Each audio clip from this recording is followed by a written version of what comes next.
harta banyak sedikitnya adalah ujian. Harta banyak kalau dia bisa manfaatkan, dia tasarrufkan untuk sesuatu yang manfaat ya, untuk membahagiakan keluarganya ya, untuk ya ibaratnya pendidikan anaknya, untuk sesuatu yang ya investasi akhirat, bagus-bagus saja. Tapi dengan banyak harta dia digunakan untuk tidak sesuatu yang semestinya, hanya untuk sifatnya senang-senang, foya-foya. Nah itu tertipu dengan urusan dunia ya.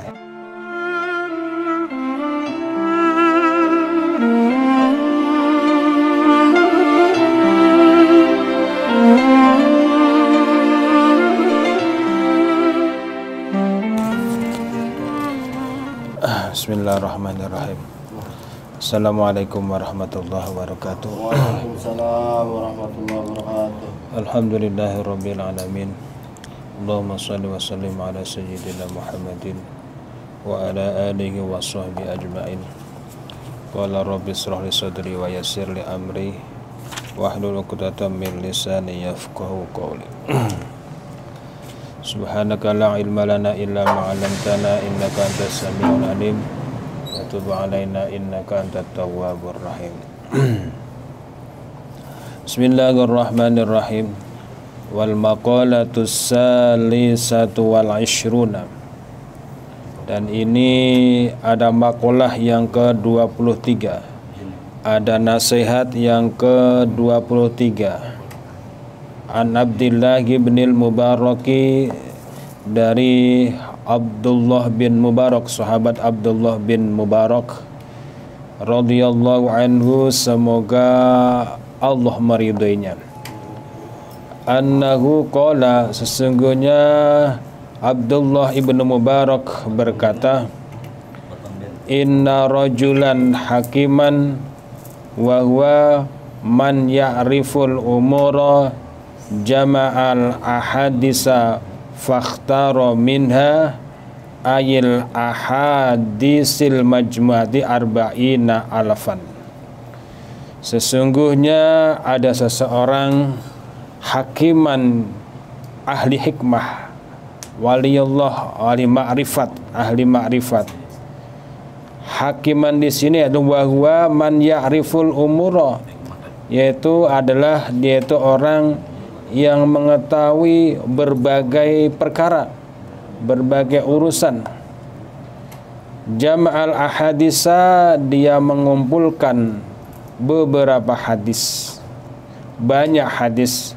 Fakhtara minha, lalu dia memilih dari hadis-hadis itu yang dikumpulkan itu arba'ina alfan, sampai 40.000 hadis. Jadi ada orang ahli hikmah, dia mengumpulkan sampai 40.000 hadis.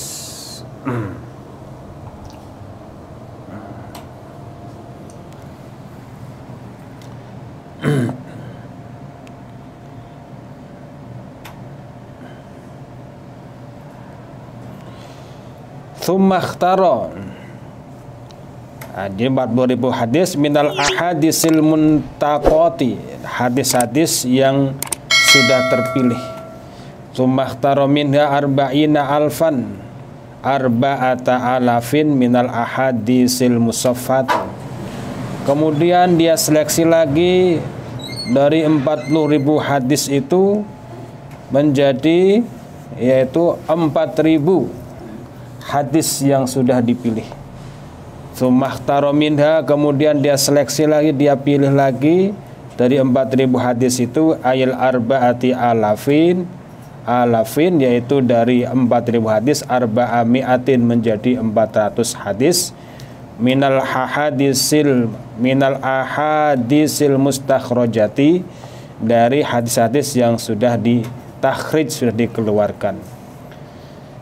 Tsumma ikhtara minha ayil arba'i mi'atin arba'ina hadisan mubajjalan. Kemudian dari 400 itu ya dipilih lagi ya, menjadi 40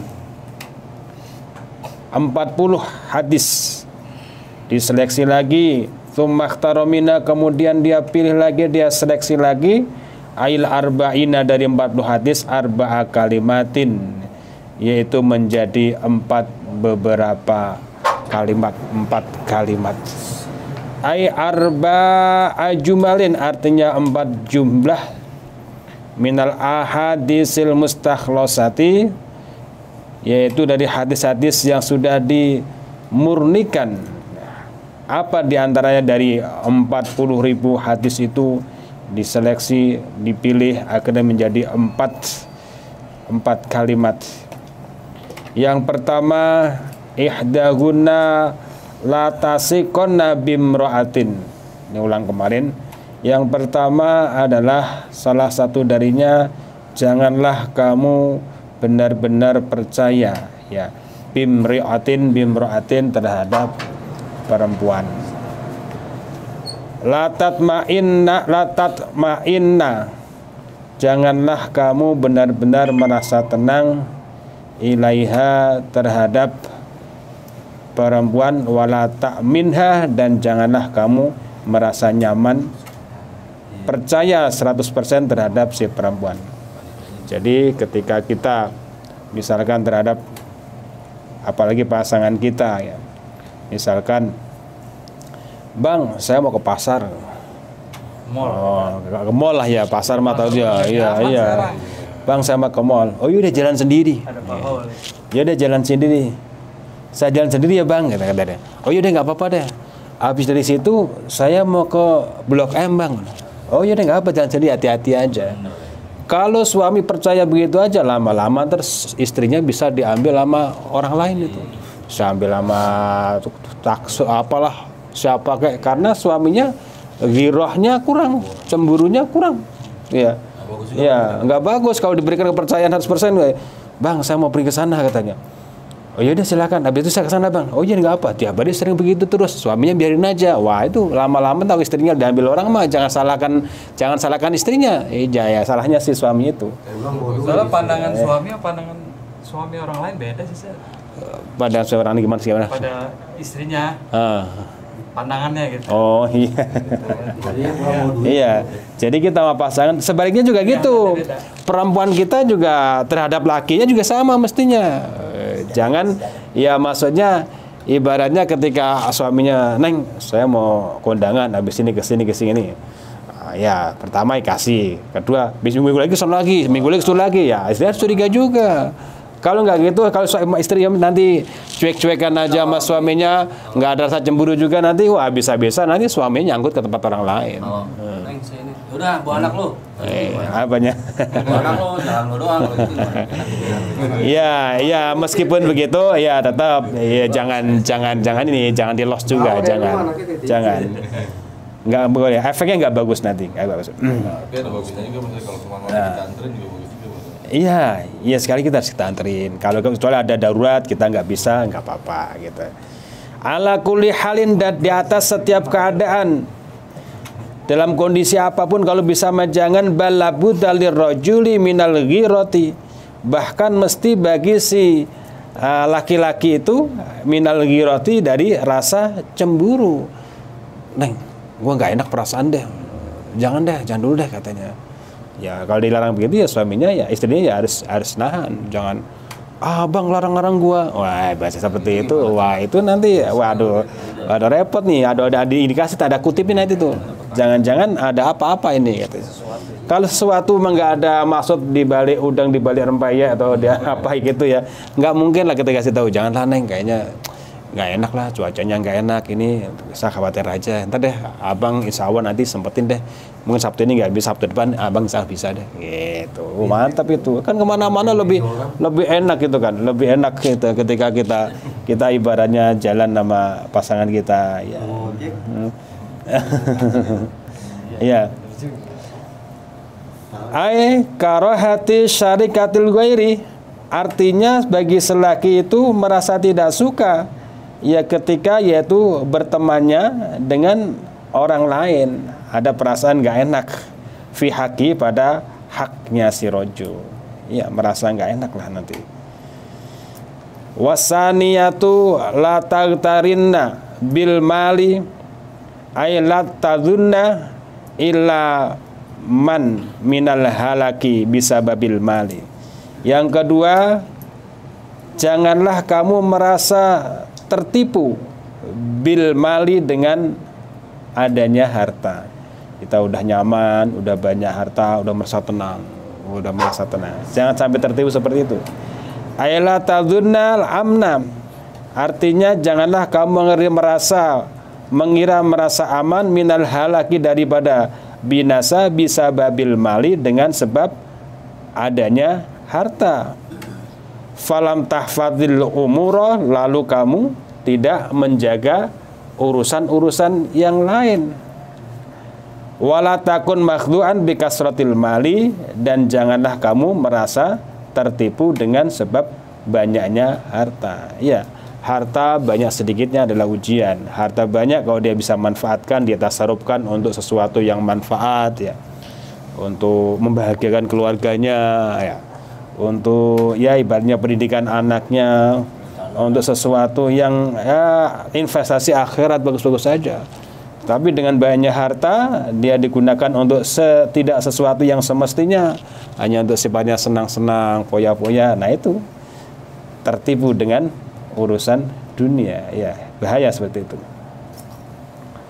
Ala kulli halin, di atas setiap keadaan apapun, bala buta minal ikhtiyati, bahkan kamu mesti berhati-hati, wa min tadzakuril akhirati, dan dari selalu ingat terhadap akhirat. Ingat ya, kalau nanti ibaratnya orang nggak punya itu hisabnya lebih cepat.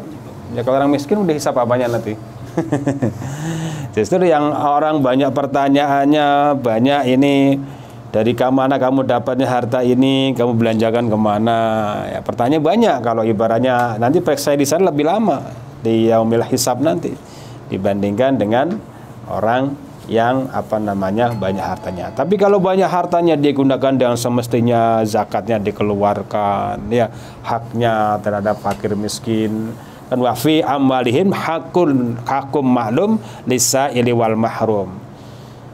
Dan dari sebagian harta kalian itu semua, yaitu ada hak orang lain, orang-orang meminta, ya, orang-orang miskin, ya dikasih. Kalau kita ibaratnya nanti permasalahannya kan ketika harta itu nggak kita keluarin, nanti takutnya yang maksa ngeluarin adalah Allah yang maksa ngeluarin. Ya gitu. Kalau Allah udah maksa ngeluarin harta kita, gimana cara apa ya? Harta itu dibetot secara langsung, mungkin dikasih musibah yang tidak terduga-duga, dikasih sakit yang menghabiskan, menguras energi dia, seperti itu. Iya. Itu diantaranya. Ya banyak harta nggak apa-apa, orang muslim juga harus banyak hartanya, tapi untuk pemberdayaan umat Islam, wah itu cakep itu, ya. Kan kalau orang muslim dermawan kan juga, waduh mantap juga kan. Maka jangan salahkan juga ketika nanti ada di mana di perkampungan tertentu yang secara kondisi keagamaannya dia sangat rendah sekali keimanannya, jauh tinggal di daerah terpencil. Dan di sana dimasuki oleh sekelompok orang-orang lain yang dengan membawa misi-misi agama lain. Ketika seperti itu, triknya dia dengan cara apa? Dengan melakukan dia dengan cara baik. Dikasih sumbangan, dikasih bermacam-macam sesuatu kebutuhan dia. Setelah sering dikasih seperti itu, dia merasa udah takluk, cinta sama dia, baru dimasukin misinya dia. Karena dia juga belum kenal ajaran-ajaran yang lain, mungkin hanya sebatas agama sifatnya hanya keturunan, taunya agamanya Islam itu doang, mengenai ajarannya itunya dia nggak pahami dengan ini, kemasukan hal seperti itu, wah berarti orang agama itu dia juga baik juga ya, seperti itu. Awalnya seperti itu, akhirnya diajak, dia korbankan akidahnya, dia korbankan keimanannya hanya karena kebaikan yang sifatnya duniawi, ya duniawi seperti itu. Itu banyak sekali tuh kejadian seperti itu di daerah-daerah tertentu, banyak sekali itu. Iya. Nah itu ya mesti misinya kita juga tuh. Jadi kita sebagai orang muslim jadi harus ya tidak hanya cukup beribadah di dalam masjid doang, di musola doang. Makanya kan di dalam hadis kan ittaqillaha haitsuma kunta. Bertakwalah kamu kepada Allah di mana saja kamu berada. Wa atbi'is sayyi'atal hasanata tamhuha. Ikutin setelah kita melakukan sesuatu yang tidak baik dengan sesuatu yang baik. Tapi jangan diniatin, oh gue mau berjadul deh, nanti baru saya mau berbuat baik, jangan gitu. Ketika kita melakukan sebuah tidak baik, astagfirullahaladzim, kenapa saya melakukan seperti itu? Terus dia melakukan kebaikan-kebaikan. Kan tsumma taba wa amana wa amilas sholihah. Dia menyesal, dia beriman, kembali berimanannya, terus wa amilas sholihah, dan dia melakukan amal-amalan yang baik, perbaiki hubungan sama Allah lagi. Nah, ketika itu wa khaliqin nasa bi khuluqin hasanin, yang ketiganya apa? Dan bergaulah kepada orang lain dengan akhlak yang baik. Jadi ketika seorang mukmin tidak cukup dia baik ketika hablum minallah di masjid doang, tetapi ketika di luar dari masjid, keluar dari musola, dia hubungan sama orang lain tidak baik, gak boleh seperti itu. Harus kita ibaratnya bergaul, saling membantu, ya, saling menasihati. Kalau ada sesuatu harta kita, kepunyaan kita yang lebih, kita bisa bagi juga, berbagi juga. Jangan nanti kalau ibaratnya hubungan sama Allah baik, sama manusianya nggak baik, dia pelit, apa gimana? Ya itu sebenarnya hubungan sama Allah juga belum sempurna. Jadi masakan ada udkhulu fis silmi kafah, masalah di dalam agama Islam itu secara sempurna. Ya kita mau cari yang sempurna sekali nggak bisa, tapi setidaknya kita mengamalkan gitu loh. Perintah Allah kita jalankan, larangan Allah kita berusaha untuk menghindarkan. Ya masalah sedekah, masalah bergaul dengan masyarakat. Ya dalam masyarakat kita juga nggak bisa menafikan bahwa mungkin ada orang yang menyakiti kita, ada orang yang mungkin tidak baik sama kita. Ya udah itu anggapnya dinamika aja. Nah, selama pun dimanapun juga kita berada pasti akan ada seperti itu. Pasti ada di lingkungan mana pasti ada itu. Jadi kita ada sebuah ungkapan ridhon nasi goyatun latutraku. Kita menyenangkan kepada semua orang itu adalah sebuah ujung yang tidak akan kita dapatkan gitu. Makanya ada cerita yang sangat populer itu Sayyidina Luqmanul Hakim ya. Ketika itu dia jalan, ya sering saya ulang-ulang gitu kan. Jalan ada keledai. Dia jalan sama anaknya itu. Kita ikut keledainya. Bilang si Luqman itu dari sahabat Luqman itu ngomong sama anaknya, nak ini bapak tak naik dulu ya, nanti gantian sama kamu ya nak ya, apa gimana ya, bapak dua aja naik. Ketika si Luqmanul Hakim itu naik keledai, anaknya nuntun, ketemu orang, wah orang tua nggak tahu diri itu, masa anaknya suruh nuntun orang tuanya enak-enakan naik keledai itu. Dengar turun, jadi nak gini nak, sekarang nak kamu yang naik, bapak yang nuntun. Nah, ketika seperti itu jalan ketemu gerombolan orang lagi dibilang anak nggak tahu diri, anak kurang ajar sama orang tua, nggak ada akhlaknya itu anak. Anaknya enak-enak naik keledai, bapaknya nenteng. Akhirnya yaudah sekarang kita untuk itu kita naikin aja dua-duanya deh. Keledai dinaikin bapaknya sama anaknya. Jalan naik ketemu gerombolan pasti bilang, wah orang nggak ada kasihannya itu. Binatang segitu dinaikin dua orang seperti itu. Ya udah sekarang gini aja deh, kita pegang tuntun bareng-bareng dah. Ketemu orang lagi dibilang itu orang nggak gimana sih, ada kendaraan kenapa dituntun. Nah itulah, jadi menyenangkan semua orang itu adalah sebuah ujung yang sulit untuk kita dapatkan. Ya yang penting kita berjalan sesuai dengan aturan agama. Ya selama itu baik, tidak merugikan orang lain, yuk kita jalanin. Ya jangan nanti apa-apa malu boleh, malu dalam kondisi malu melanggar aturan Allah, malu membuka aurat, malu nggak apa-apa. Itu saya mau sama ke masjid saya malu lah. Saya masuk ke masjid malulah, saya nggak enak sama orang lain. Nah itu bukan malu itu. Iya. Ya itu makayidus syaiton, tipu daya setan seperti itu. Udah kalau mau mendingan sholat di rumah aja gitu. Lo mendingan sholat di rumah aja, nggak usah kemana-mana. Udah lo keluar takut dibilang ria sama orang deh. Ya itu begitu mah ria amalan seperti itu. Nanti kalau ada orang berpendapat seperti itu, udah suruh ganti daster aja. Iya, ada laki-laki nggak mau ke masjid, kata Hasan malu, yaudah ganti daster aja dah, istrinya sudah pakai celana gitu, seperti itu. Ya seperti itu gambarannya ya. Tadi yang berikutnya adalah janganlah kamu benar-benar tertipu dengannya harta ya. Karena dengan banyak harta itu bisa menjadikan mudarat kepada kita, juga bisa menjadikan kita kelola dengan baik jadi manfaat buat kita ya. Wasalisatu, dan bermula yang ketiganya, latah mil ma'idataka malatutikuhu. Yang ketiganya, janganlah kamu membawa beban, yaitu ma'idataka, perutmu ya, lambungmu, malatutikuhu, yang memang dia sudah tidak sanggup untuk nerima. Kalau orang porsi makannya ibaratnya sepiring, tambah buah 1 potong, minum 1 gelas, ya udah, ini makan pakai nambah 3 kali. Mentang-mentang launya enak, belum es dogernya. Oh iya kan, es doger 1 buahnya masih ada melon, ada paya. Meskipun di kundangan ya nggak boleh juga seperti itu. Jangan kita bawa mau caci mumpung gitu ya. Perut udah begah, akhirnya apa, ngap-ngapan, jalan udah kayak ikan koi gitu ya, koki gitu ya. Ikan koki itu ya udah masa udah ngap-ngapan. Ya. Qala sallallahu alaihi wasallam, bersabda Nabi Muhammad sallallahu alaihi wasallam, aslu kulidain al-baradata, sumber atau pangkal setiap penyakit al-baradata, yaitu apa? Yaitu kekenyangan. Iya, kalau kenyang banyak makan, ya itu nanti karena apa? Lah emang filosofi kenapa? Polisinya apa seperti itu? Rawahu Daruqutni, meriwayatkan hadis oleh Imam Daruqutni. An Anasin, dari sahabat Anas, wa bisinni wa Abu Nuaimin an Aliin wa ani bin Sa'idin wa ani Zuhri, ay aslu kulidain muta'alliqun bil ma'idati. Sumber setiap penyakit itu berkaitan dengan perut.